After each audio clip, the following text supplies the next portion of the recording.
I felt thin as death. I've been living on an endless supply of week-old donuts. They were fuel for this crazy furnace inside my head. I couldn't remember when I had last seen the sun. I was on a permanent graveyard shift. When the darkness fell, New York City became something else, any old Sinatra song notwithstanding. Bad things happened in the night, on the streets of that other city, Noir York City.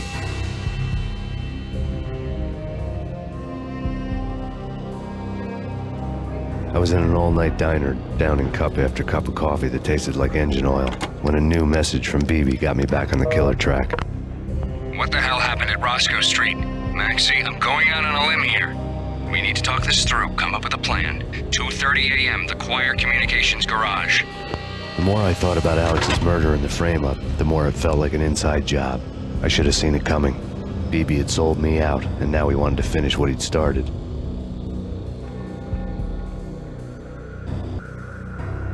The garage was dead. BB showed up in his tailor-made suit, gold watch, and cufflinks to match, all way beyond a cop's pay. Maxie.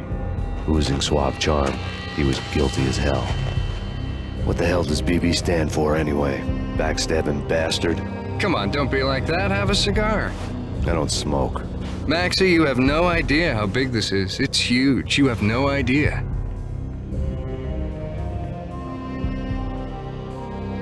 I think I do.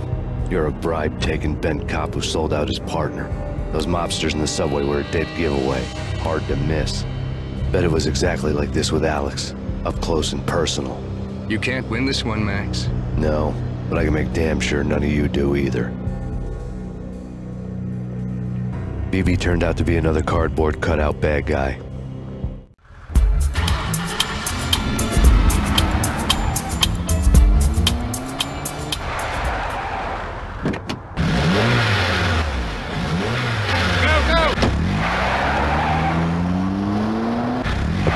On the take, a cowardly right-hand man fleeing from the scene, leaving his paid thugs to do his dirty work.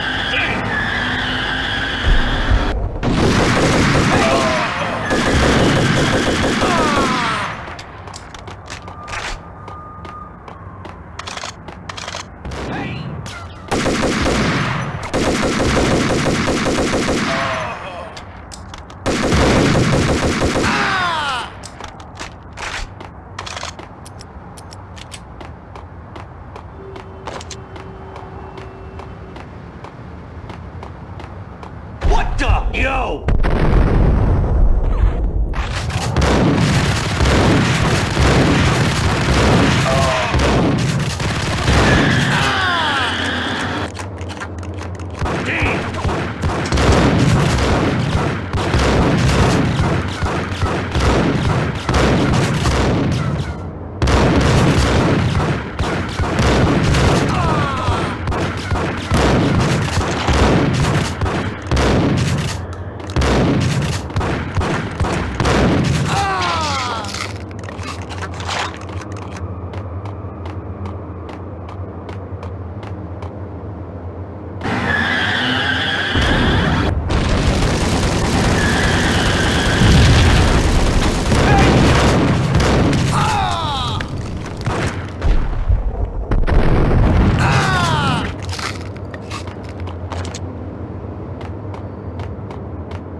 fire at the Punchinello Manor in Westchester.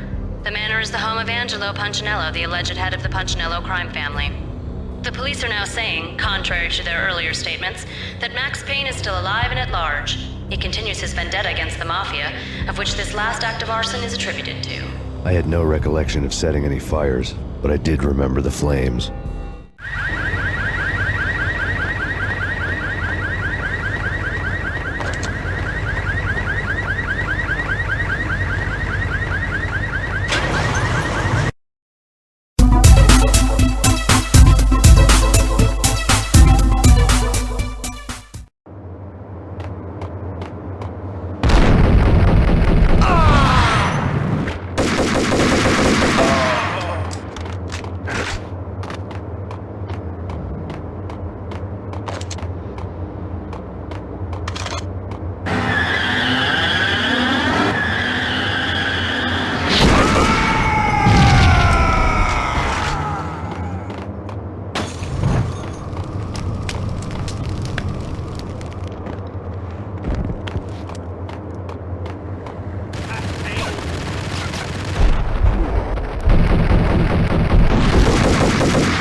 A payphone started to ring.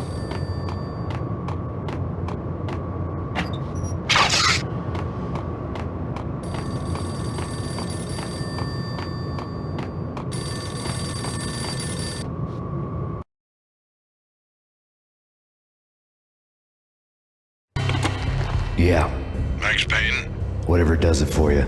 this is Alfred Woden. I can give you the name of your enemy. Come to the Asgard building presently. We are expecting you.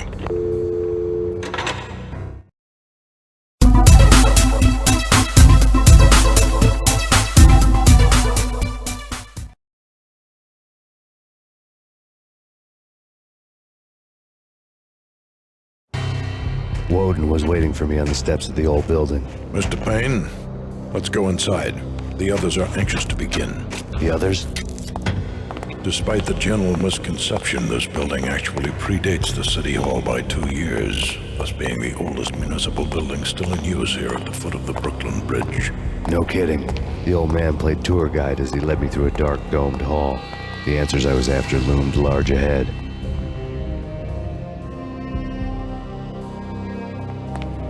Mr. Payne, I would like to introduce you to my colleagues in what we call the Inner Circle.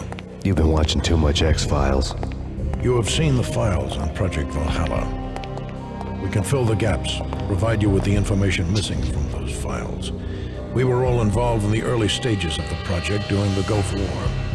What's the catch? We would very much like to blow this thing wide open, but our hands are tied.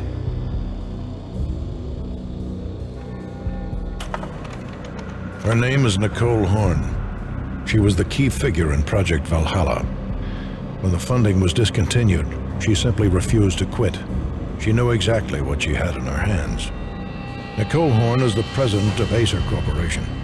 She has more than half the city in her pocket. This must be kept under wraps. If you try to go public with this, we will deny any knowledge. We need you to take her out. Afterwards, we can protect you. Make all the charges go away. That was the cue for the killer suits to kick in the doors and swarm inside. It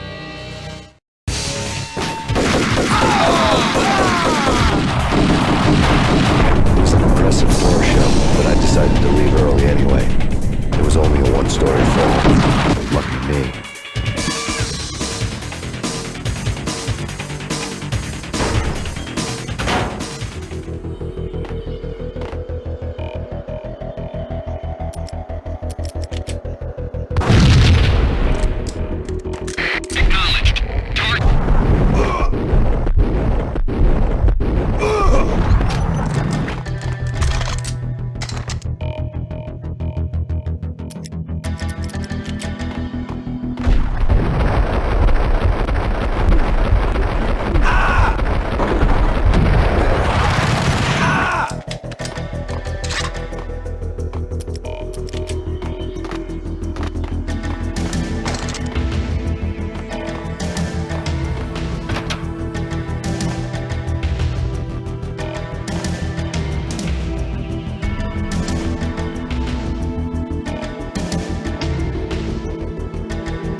One of the monitors showed what was left of the inner circle.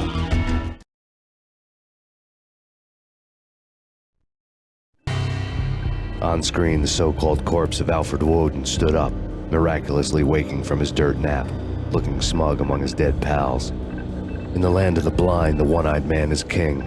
I didn't know how he'd pulled it off, but it was a pretty slick way to get out of all his promises. Most of what he had said fit too well to be a load of crap. Cover me. I'm going in.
Who's your answer to those saying that he's actually providing a service long overdue to the city? This crusade nonsense has gone too far. He's out of control. It must stop. He will be stopped. That was Deputy Chief Jim Rivera from the New York City Police Department.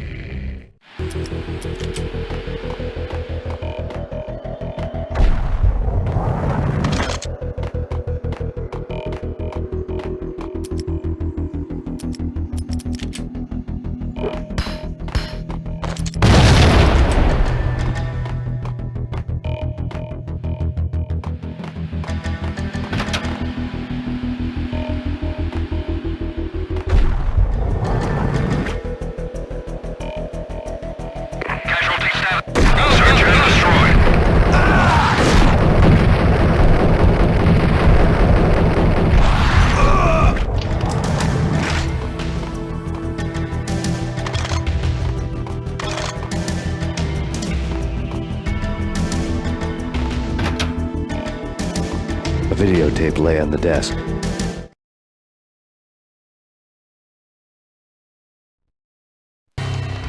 Nicole Horn had blackmailed the inner circle into silence. The tape came with a curt extortion note on a piece of expensive paper. I remembered Candy Dawn taping her clients in action on the side, selling the tapes to the highest bidder. I was sure that kinky sex was nowhere near Alfred Woden's worst sin, but I had a feeling that when this was over, any collateral would come in handy. Woden had left me a present.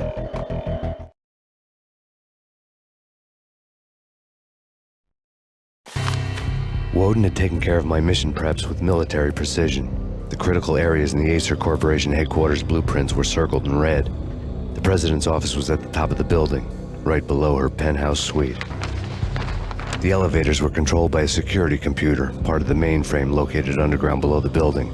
The high-rise was sealed as tight as a sci-fi fortress.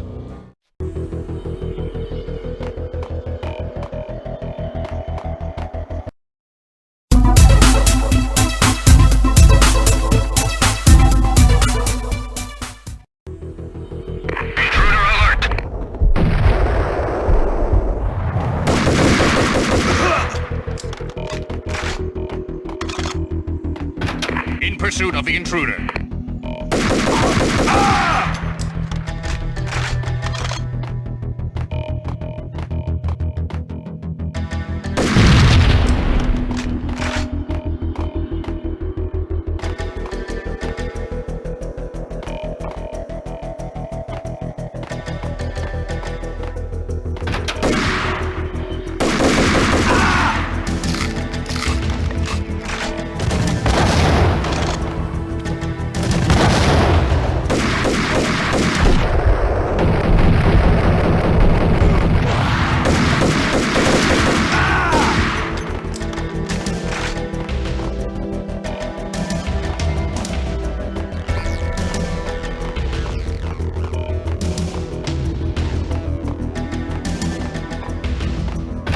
Best movie ending ever? Oh, gotta be Butch Cassidy and the Sundance Kid. A hero's end, going out with guns blazing. Never heard of it. No? Okay, newer stuff then. The Usual Suspects, where Spacey walks out of the police station and suddenly loses his limb. Or hey, Seven, where Brad Pitt gets to that head-sized blood-soaked cardboard box. Now I know. Freaking zombie demons from outer space, drowning in blood. Damn! What the hell? What the?